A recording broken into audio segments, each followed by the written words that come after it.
Ceerno Mamadou Seydi Kane yewtere njillu men fuɗɗima ɓure mane ene mbayi gatanaare toɓi tuɗi gije maje en no wayno yermano waaderen Ceerno Mamadou Seydi Kane yewtere njillu fuɗɗi ɓure mane ene mbayi gatanaare toɓi tuɗi gije maje en no wayno yermano waade on calminama on juuram hande kadi en garte e yewtere men en jillu no kewɗen wadde e kala saaha en mbayri yewtere nde noon kono ko matagal ngantuje alhaali gonaɗi tan kon fof salminde e juurade dendagal yeeɓo jani Pendaw TV wonɓe hen wuuro e wonɓe hen ladde kamɓe foof ɓe calminama kuuba ko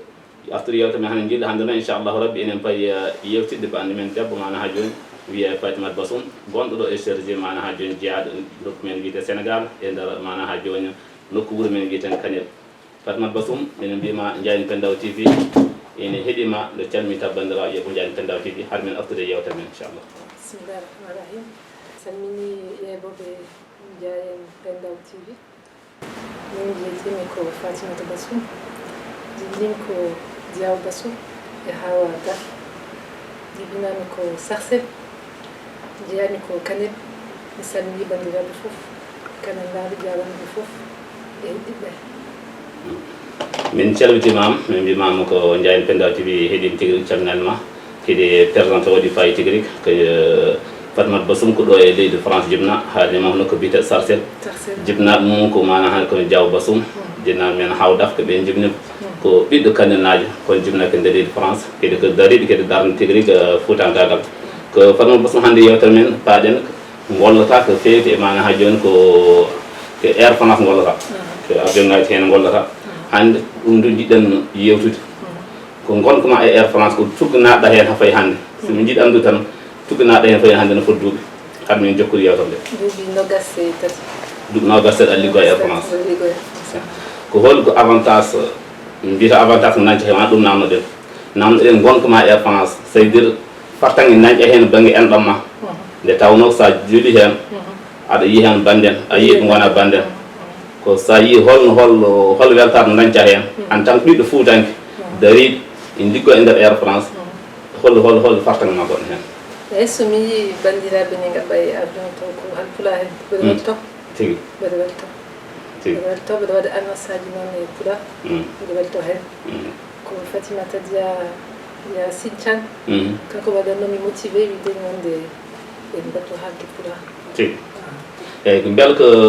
an tan woni ɗo ɓiɗɗo Foutanke walla ala ɓiɗɗo Foutanke o woɗɗo hono ma enen toon ha waylede walla ɓiɓɓe Sénégal naaɓe hono ma enen toon ɓiɓɓe Sénégal ɓenen toon halpulaar hen enen toon kono min kewan no fewi kewan no fewi tigui caggal ɗum ko beela enen an hade halpulaar en garten hen joni ko enen nana won wiyoɓe Air France haali pulaar won wiyoɓe haaltake hande hade wuti fandere jullata tawi taw jomum tawaki ɓayde an ko hen gollata ko mbiyen haala en haaltake en harsigama hande yeeɓo Ndiayni Pendaw TV kam ma nan ɗo ko laaɓi ko mbiyen haal pulaar ina haali en waɗi annoncé e nder Air France walla wattake annonce aji pulaar ene waɗi Air France so taw hôtesse halpulaar ene hen so taw jomum weɗama wadde annonce namdoto chef cabinet yamiroma walla wasi yamiradema wadde annonce tigui kono amin mbaɗi ɗum motivé loi Air France salaki ɗum loi Air France salaki Air France kay salaki beela halpulaar nen hen ala hen fof waɗe tan walla ala ma anda tan est ce que hande halpulaar en keewi hen walla keewi ala sen mbaɗi joni embarquement aɗa yiya bandiraɓe ne gaɓa e juin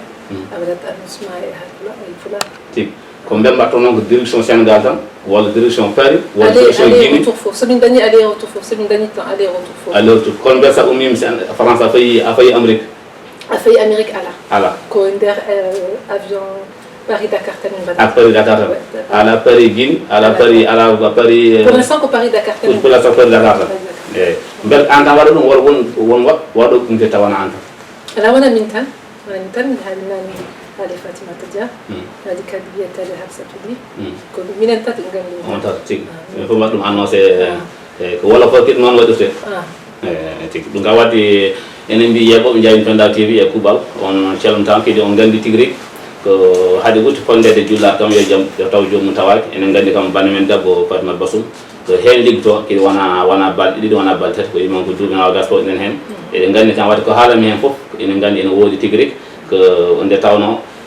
pulaar mi waɗi hen annoncé wadde enen jetta ɗum Allah kadi ɗum ne kadi fakke fartange jeeya min mbi tan yo Allah junno balɗe mum moƴƴin batta mum kadi hebbin kadi hono menen nde tawno kadi ɗum ɗo kadi ko fartange tigui rigui wona hunde famɗude so Allah wona hunde famɗude caggal ɗum garten hannde ke gonka gonaka woni coronavirus ƴeewi covid 19 ko caɗele oɗo saaha no wiye Air France frontiére udditama hakkude Sénégal e Paris beel gonga wona gonga an holko pa fanni hen ko joni saɗa yaha joni Sénégal il faut mbaɗa ɗum ɗon il faut mbaɗa test 72 heures avant 72 heures avant ok ko wona Sénégal tan ko leydi plusieurs autres destinations ne mbaɗa test ma mbaɗa test tigi retour o kadi ma mbaɗa test retour ala retour ala waɗta test tigi ale tan ko ale tan tigi ko gandumi hen ko ganduɗa hen ko tigi tigi ɗo ɗon kede laaɓi konko direction ngaji fof kala nga mbaɗa yaade hen il faut mbaɗa test tan il faut mbaɗa ça dépend tan e destination ça dépend destination wona leydi fof nanɗo wona leydi fof tigi wona leydi fof nanɗo joni ko holko namdi ɗum bel direction jeune pays Dakar bel Sénégal namdo test o walla Sénégal namdo Sénégal namdi test o tigi ɗum kadi ko bandiraɓe Yaɓo Ndiaye Pendaw TV wadde kadi nayi ɗo famuji wasa wonno gueɗe nana tan ko en ganna ɗum 100% ɗum ɗo kadi waynande kadi hande janggo change ɗum kadi ene woodi eyyi caggal ɗum kadi hande garten ke ha jonke covid 19 o ko bel crise par ce que wiyama Air France waɗi licencié fodde 1000 et quelques personnes est ce que ɗum woodi o woodani bel crise o yettima Air France o yettaki crise o kadi yettima yimɓe foof crise o kadi yettima yimɓe foof joni Air France wiya wonde ene waɗi 1300 postes supplémentaires donc 1300 postes en plus eyyi joni goni ko yiide ko min goni koye ƴeewade ɗum ɗo no wiyete woni koye ƴeewade départ en retraite anticipé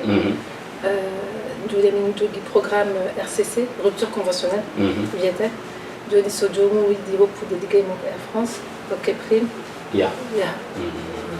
kono licenciement sec ala tigi ma jomum holɗi to jiiɗi yaa tan mo woɗɗani départ volontaire tan walla départ volontaire tan eyi ko ɗum kadi walla ɗo ha yeeso soɓe dañani 1300 personnes e poti yimɓe ɓe après mbaɗa licencié sec mi sikkani kono par ce que wona hunde wiide kadi wona hunde par ce que so banti joni kadi yimɓe mankat e fof keɓe ƴetta yimɓe o kadi ƴettinoɓe wonnoɓe hen ɓe ɓuuri tarde ko tarde sa waɗi licencié neɗɗo ganda gonɗo hen duuɓi poɗɗe kewɗi a jangga ƴetti goɗɗo caspul ma mbaɗa ɗum ɗo formation e fof voilà ɗum kadi ko tardema wadde nde en paami wadde crise o woppani hay nokku bel hannde leyɗen hannde ko frontiére uddir ko en kaali ɗum naan kono en dutto hen seeɗa par ce que nani Sénégal no Air France udditi certes leyɗel Maghrib e nder Afrique udditi Algérie Tunisie Égypte leyɗe Maghrib mais jaɓani uddidde hakkude leyɗel hakkude minen e leyɗel Afrique l'ouest walla Afrique centrale si min jaha Abidjan min jaha Bamako tan Abidjan min jaha Abidjan min jaha Bamako min jaha Ouagadougou Niamey mi yahay kadi Cotonou yahay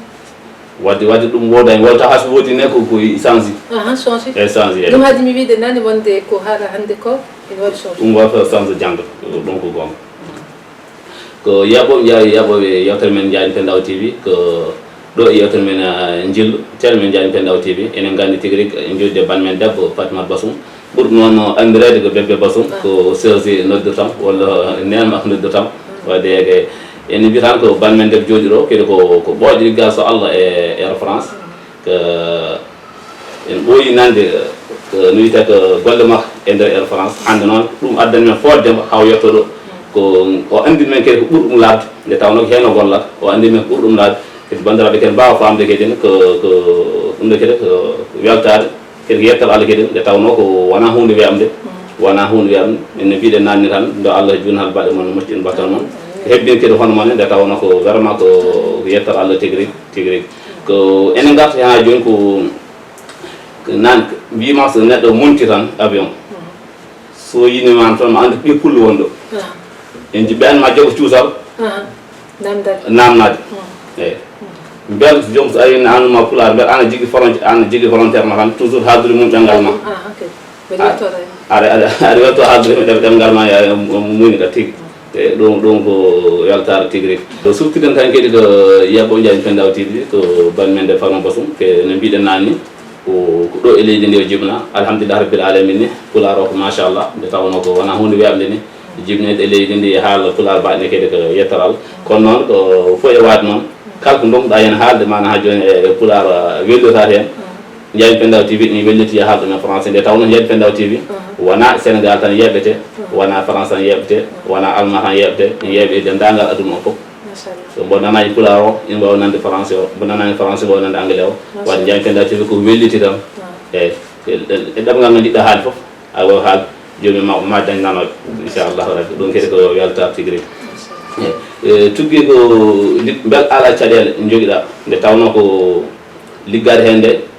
wasan waɗi voyage uji a wota a wawi galle ma balɗe ɗiɗi walla mbayra galle ma balɗe tati walla won jamma won ñalama hakkude galle ma ka joom famille ka ɓesnuɗo mbeɗa ala difficulté ji gonɗe hakkude wawi ko debbo tawi mbiɗa eyi ça dépend e jomum tan ça dépend e jomum min kam to bangam to caɗele ala tawde nenam ko salam woodi mbiɗa jogui ɓinguel kono nenam ko salam woni ɗum kam ala prévu hay somi yeehi balle ko bami yade ko le plus longtemps possible ko 5 jours tan 5 walla 6 jours ñanata kono e lewru he emin daña 7 jours de repos consécutif donc 7 jours consécutifs somin garti joni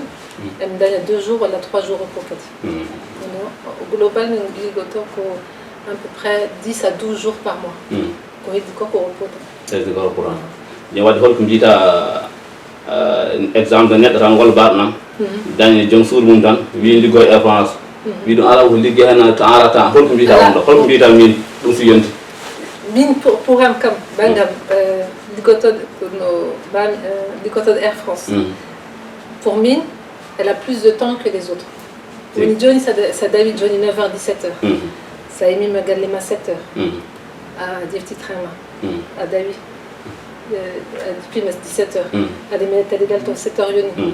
ade ma nadde cuisine wona sagini wona donc kadi sukaɓe alelim ɗum ɗo semaine o foof 5 jours donc lewru foof ko noon way dañatan kam ko samedi et dimanche min kam somi yeehi 3 jours mbiɗo dawa 2 jours tan mi dawani mbiɗo wawi yaade kikiɗe mi arta subaka ñalawma gartumi subaka bo ɗum ɗo woni hakke 3 jours somi dañi kadi lewru he ko 7 jours d'affilée 7 jours d'affilée donc c'est à dire que bonnata e golle ma haydara wadde nden ko wiide bandiraɓe tan ɗum kirti so neɗɗo dañi ɗum jangge jaam wiide dañi ɓima liggo e hôtesse walla pilote voilà eyyi hôtesse walla pilote wadde nden ko wiide dañino joni pilote hal pula min beltoto hen eyyi beɗa a yii ɗum walla suwa ala mi suwa min jogui pilote Pointe-moi, Brazza, ouais. Zéro, Kotoko Zéro. Zéro. De Weltoren. Min jogui de pilote sénégalais ko métis. Ko métis. Ko sen dañi joni halpula. Halpula kam ɗum ɗon manque commence a yii ɗum taw. Mi suwa. Ti. Suwa. Ti. Beela Allah newnu ɗum. Min dañen pilote taw ko no oto saji ɗi gonni halpulare ni taw kadi ko pilote ɗi taw ko halpulare gona. Donc ya Allah newnu walla. Amin ya. Ti. eyyi ko joni yewtere men nde fuɗɗima woɗɗoyde mbe andi ko salminde kadi Yabo Ndiaye Pendaw TV gaccen haqqe kadi nde tawno en mbayri e yewtere nden tigui yewtere men jilli en mbayri hen tigui rigui ko wiide bandiraɓe tan dendagal yimɓe men mana ha joni sariɓe e nder aduna o kadi darniɓe Ndiaye Pendaw TV so en limti leydi men mana ha joni Italie leydi men Amérique leydi men mana ha joni Grèce e leydi men mana ha joni Espagne ɗum no wiyete ko leydi men Sénégal ɗo jibnaɗen ɗo ha mbiya jahen Congo ha jahen Gabon yimɓe men dariɓe tigui rigui darniɓe Ndiaye Pendaw TV gon toon ene celna kanko e juuraɓe e wasi limtude ɓe jaafo men e ille ɗe kam pop ene celnaɓe enen juuraɓe ɗo e leydi men France kadi ko ha kaza ko noon ko enen gandi kadi yewtere men machallahu yewtuɗo e mana ha joni weltare taske enen calmini kadi musidɗo men ceerno Ahmad Tidiane Diathie ko mana ha joni ballal makko darnako tigui rigui e Ndiaye Pendaw TV en jejjittamo tigui rigui ene calnaɓe enen juuromo ko Farma Bassoum en jiiɗi ko garta e yeɓoɓe Ndiaye Pendaw TV nde tawno kede wona hande tawni hande ɓe ɓurat heɓtindem nde tawno hande mbaɗɗa hen présenté kono noon a woodi vidéo ɗi jabɗa e Ndiaye Pendaw TV ha heewi eyyi hande noon eyyi voilà hande noon mataw ɓe ɓurat andudem nde tawno hande mbaɗɗa présenté direct no yewta men jillu ko yewta men jillu gonɗen yewta men nde fuɗɗima woɗɗi tigui rigui ene ke cakkiri yewtorde gonɗen ko salminde kede bani men debbo ha joni ko Farmata Bassoum enen mbi Farmata Bassoum ko jinnaɗo men duttiɗo woni Diaw Bassoum nde Allah yurpom yaafom jinnaɗo kiddiɗo kede nde Allah jurnat gurnam kede Boussou Boy joni mbaɗ moƴƴino batten ko alhamdulillah rabbil alamin ko yalta tigui rigui ko e ɓiɗɗo ɗo bani men debbo tigui ko Farmata Bassoum en mbima tan ha joni ko yewta nde gasi no mbaynoɗa bandiraɓe kede ko salminde Ndiaye Pendaw TV ko no wiyete inchallah ko mbaynoɗen ɗon tan weltimi invitation mon mi salmini yeɓoɓe Ndiaye Pendaw TV mi salmini bandiraɓe foof mi salmini dental Sergi mi ñaguimi duwa mi salmini dinajo awada abonnez-vous chaîne Pendaw TV on jarama eyyi alhamdulillah rabbil alamin ko min caltimin min beltin tigui rigui e notal maɗo e Ndiaye Pendaw TV yewtere men jillu ko en gardi hen ha ɗo enen mbi dendagal yeɓɓo Ndiaye Pendaw TV yewtere men nde mana ha joni gasi ha laabi car inchallahu rabbi emin garta hen sahaji goƴƴo wonno to e karolo mana ha joni ko babini ko musidɗo moon kaloɗo Mahamadou Ibrahima Kane salminima on juurima haasa assalamu aleykum wa rahmatullah yewtere jillu woni Mamadou Seydi Kane alhamdulillahi jom gotagu penjo migi geno bajjo jom jayge ɗum darotoɓe ko bonaji yewtere jillu fuɗɗima alhamdulillahi gotagu penjo migi geno bajjo jom jayge ɗum darotoɓe ko bonaji jom